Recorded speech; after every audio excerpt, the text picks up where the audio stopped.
Hola amigos, bienvenidos a un nuevo vídeo, automatización industrial desde cero. Vamos a aprender, como hemos dicho, todo sobre la automatización industrial, pero vamos a empezar de una forma muy básica para los que no sepamos lo que es la automatización industrial y queramos aprender desde las nociones más básicas para poder hacerlo de la manera más eficiente. Entonces, en este capítulo vamos a tratar nociones generales de automatización. Mientras se va descargando los software y demás, o incluso a modo de repaso, podemos trabajar con este vídeo para tener una buena base y poder trabajar de una manera eficiente. Entonces, lo primero que queremos saber es qué lenguajes de programación vamos a trabajar. En este caso estamos hablando un poquito de las nociones de Siemens, pero bueno, es muy genérico. En casi todos los autómatas trabajan con este tipo de lenguajes, lo llaman de otra manera posiblemente, pero bueno, al final ahí están. Entonces, el más típico es el de escalera ladder, que llamamos, y este es el que más os vais a encontrar por una sencilla razón. Es el lenguaje más orientado a lo que sería el conocimiento eléctrico. Entonces, un electricista es capaz de seguir de alguna manera este tipo de lenguajes, con lo cual viene muy bien para que mantenimiento tenga una herramienta para poder trabajar sobre los diagnósticos. Otro tipo de lenguaje que vamos a encontrar en el entorno de Siemens es el funcional, FUP que llaman, que es, bueno, es una manera de trabajar con bloques lógicos. También hay otro tipo, hay otras marcas que también utilizan este tipo de secuencias lógicas para desarrollar lo que es el programa en sí. Se puede trabajar con un lenguaje que es un poquito antiguo, es lo que se trabajaba originalmente con Siemens, que se llama AVL, que es simplemente una lista de instrucciones. Se trabaja con elementos mnemónicos que siguiendo una lista al final lo que se consigue es pues, hacer una serie de funciones y demás, ¿no? Existen otro tipo de lenguajes que son más esquemáticos. Por ejemplo, en este caso el S7 Graph, que corresponde a un modelo que está basado en esquemas tipo GraphZ. Al final se va haciendo una secuencia en base a unas transiciones, se van ejecutando unos comandos. Y luego hay otra serie de lenguajes que son de alto nivel, como es el texto estructurado, C, C++, JavaScript, depende qué marca del PLC estemos trabajando, pues va a incorporar más o menos lenguajes a su programación. Bien, las partes del programa. ¿Qué nos vamos a encontrar en un programa? Por supuesto, datos. Los datos lo son todo aquí en esta vida. Entonces, el PLC, como no podría ser de otra manera, pues también utiliza datos para gestionar las funciones, para gestionar todo lo que va a correr. Entonces, los datos, ¿dónde se pueden guardar? En variables. Las variables al final son una serie de elementos que se estructuran en memorias y que lo que hacen es que van tomando distintos valores depende del tipo de dato que corresponde a esa variable. Luego las estructuras de variables es una manera de organizar un bloque de variables, un grupo de variables, de manera que no las tengamos dispersas o incluso que lo tengamos organizado y podamos reutilizarlo en varias partes del programa. Bloque de datos, alguna marca de PLC utiliza una serie de bloques de datos. No todas las marcas de PLC trabajan de la misma manera. Entonces, en Siemens, por ejemplo, hay unos bloques muy típicos que son los DB, que al final es una manera de tener variables, pero que lo organizan en una memoria que la llaman bloque de datos. Pero no dejan de ser variables que están organizadas de alguna manera. Y luego lo que son los programas. Y dentro de los programas pues nos encontramos las distintas funciones. Al final una función es una parte de código que se va a ejecutar en base a unas condiciones. Bueno, para empezar tenemos que conocer el sistema binario, porque es la base de la computación y al final un PLC no deja de ser una máquina que incorpora un microprocesador como cualquier otro ordenador y trabaja en base a los sistemas binarios y se utiliza muchísimo. O sea, es muy importante conocer bien el sistema binario para poder entender cómo se programa de una manera eficiente. Tenemos aquí la foto de George Boole, que es matemático inglés, que fue el que inventó este sistema, porque se imaginó todo esto y al final es un sistema basado en dos estados, en 1 y el 0. Pasa que luego se complica un poco porque bueno, todo eso se va juntando en distintas palabras, se va transformando a lo que sería el sistema decimal que todos conocemos y es como vamos a trabajar.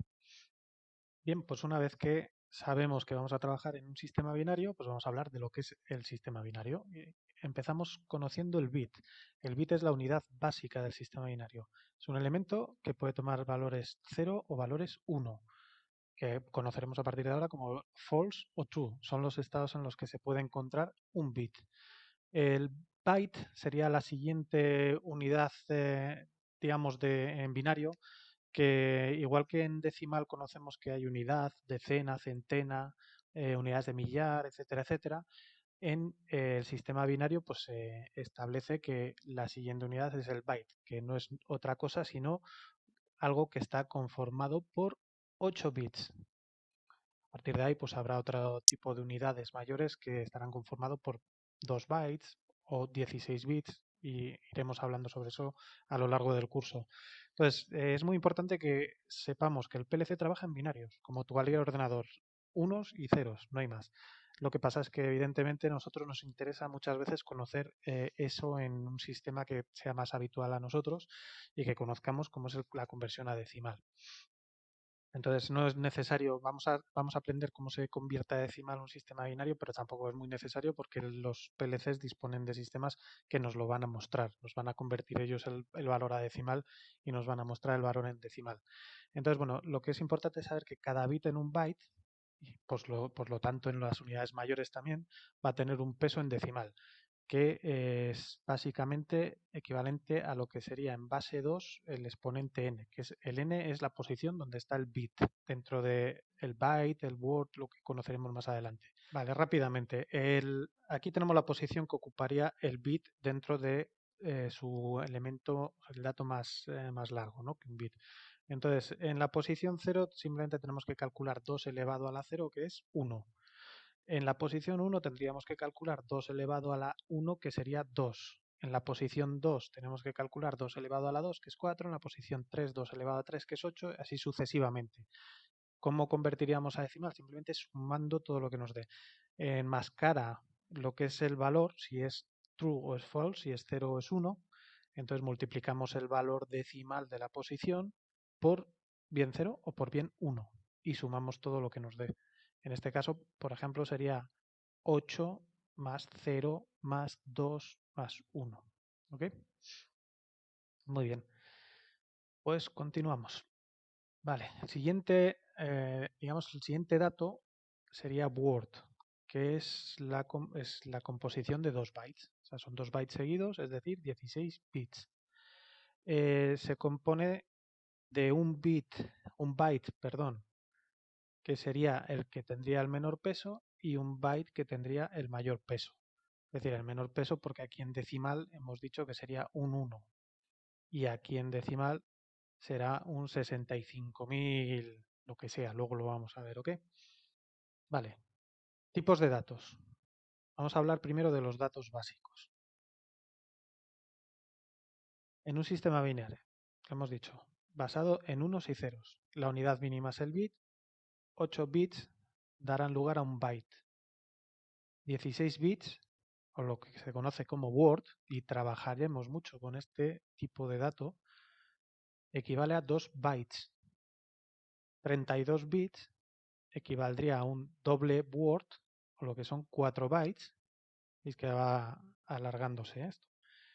Y luego 64 bits sería un long word, que son 8 bytes, y esto no todas las CPUs lo soportan, porque ya empezamos a manejar datos muy grandes. Esto en decimal sale un dato bastante elevado, entonces no todas las CPUs lo aceptan. Luego tenemos distintos tipos de datos, que es lo que se convertiría luego al valor entero, ¿ok? Entonces, tenemos ese int, que serían 8 bits, es decir, un byte, y es un valor entero con signo. Entonces, es dividir por la mitad el byte, y a un lado sería en negativo, a otro lado sería en positivo. Usint sería lo mismo, pero sin signo, con lo cual, como podemos observar, pues tenemos el valor solamente en absoluto, sin signo. Y evidentemente pues tenemos el doble de valores que si tenemos el signo. El valor int serían 16 bits, sería entero con signo. O sea, lo que hemos hablado, 16 bits de menos 32.768. Estos son los valores que puede tomar, hasta el más 32.767. Uint serían 16 bits, entero sin signo, con lo cual en decimal sería de 0 a 65.535, que es el valor que hablábamos antes. Deint son 32 bits entero con signo. Vais viendo lo que equivale, porque ya empieza a ser larguito el número en decimal. Un UDINT serían 32 bits entero con signo, evidentemente más largo, el doble. El long int, que serían 64 bits, entero con signo, ya empezamos a pasarnos un poquito, y el unsigned long int serían 64 bits enteros sin signo. Veis que estos ya son valores muy largos y no todas las CPUs lo van a poder procesar porque, bueno, pues hay algunas que limitan un poquito la memoria, el microprocesador, etcétera. Vale, tipo de datos en coma flotante. Básicamente antes hemos visto valores enteros, es decir, sin decimales, y ahora lo que vamos a ver son valores con decimales. El valor real, que son 32 bits, que es decimal con signo, ya vemos que es de 3,4 por 10 a la 38 a menos 1,17 por 10 a la menos 38. Es un valor muy largo. Y luego esto sería el negativo y luego en positivo pues sería desde el 1 por 10 a la menos 38 al 3,4 por 10 a la más 38. O sea, son valores muy largos. Luego el long real, que son 64 bits decimal sin signo, pues lo mismo. Son valores bastante elevados ya. Luego vamos a dar una pincelada a lo que sería la periferia. Entonces, nosotros en un PLC siempre vamos a tener un montón de datos que están trabajando, pero de alguna manera queremos decirle ciertas cosas y queremos que él nos diga ciertas cosas. Queremos darle información de sensores, por ejemplo, o de interruptores, o de una operación que hace un operario pulsando algo y queremos que active cosas. Queremos que nos active un motor, queremos que nos active una válvula, queremos que nos haga distintas cosas. Entonces, ¿cómo hacemos eso? Pasamos de una capa lógica a una capa física. Entonces, eso lo conseguimos a través de lo que llamamos periferia, que no deja de ser hardware al final. Entonces, tenemos los más típicos son digitales, que son valores binarios, simplemente valor 1 o 0, true o false. Solo tenemos dos estados posibles. Tenemos la entrada digital, simplemente pues esto sería una pila, una fuente de alimentación, ¿no? Un interruptor que depende en el estado que esté, si está abierto sería 0, si está cerrado sería 1. Entonces durante el tiempo, pues aquí el operario, por ejemplo, no ha pulsado nada y llega un momento que pulsa un botón, esto se eleva y el PLC identifica que ha hecho algo el operario, que ha pasado algo con algún sensor y establece que este valor es 1 y que tiene que hacer algo con, bueno, lo que le hayamos programado, evidentemente. Luego veremos. Y lo que son la salida digital, que es al contrario, es nosotros en base a unas condiciones le decimos al autómata, al PLC, que nos mande una señal que active, por ejemplo, pues un relé, un contactor. Entonces sería lo mismo. Tenemos la señal eléctrica que no está pasando nada, el PLC está calculando que no tiene que activar nada y de repente calcula que tiene que activar un motor. Pues bueno, pone esta salida 1 y eléctricamente se activa el contactor o el relé que activa el motor, la válvula, lo que queramos activar. Otra señal muy habitual son las entradas y salidas analógicas. Cuando queremos que los valores que estamos trabajando con el PLC no tomen valores únicos entre 1 y 0, sino que sean rangos, trabajamos con los valores analógicos. Entonces, por ejemplo, una entrada analógica, vamos a suponer una resistencia variable, ¿no? Que está alimentada por una fuente de alimentación y según yo muevo el cursor del potenciómetro, voy recibiendo una señal eléctrica mayor o menor, aunque caiga quieto la tensión o que no caiga la tensión prácticamente y recibiríamos en nuestra entrada un valor mayor o menor. Entonces, por ejemplo, cuando queremos trabajar con valores analógicos, imaginemos que queremos medir una temperatura. La temperatura va a ir cambiando continuamente según vamos encendiendo radiadores, estamos encendiendo aires acondicionados y lo que queremos es saber qué temperatura tenemos en cada momento. Pues bueno, según vayan variando las condiciones de la sala donde estamos, pues vamos a tener una temperatura u otra y queremos saber exactamente qué temperatura tenemos. ¿Qué podemos hacer también si queremos dar un valor de comando distinto, que no sea simplemente enciendo algo, apago algo, sino que queremos, por ejemplo, regular una velocidad, regular la potencia de mi caldera, regular una serie de parámetros que no solamente son variables, sino que puedo darles un valor mayor o menor. Entonces tenemos las salidas analógicas y con eso nosotros podemos regular. Aquí pues imaginaros que tenemos un variador de frecuencia, que es lo que maneja los motores de corriente alterna para cambiar la velocidad, y le damos una consigna, ¿no? Una consigna que es quiero que vayas a tal velocidad. Pues bueno, pues eso lo conseguimos con la salida analógica y luego él va acelerando o decelerando el motor en función de lo que nosotros le digamos.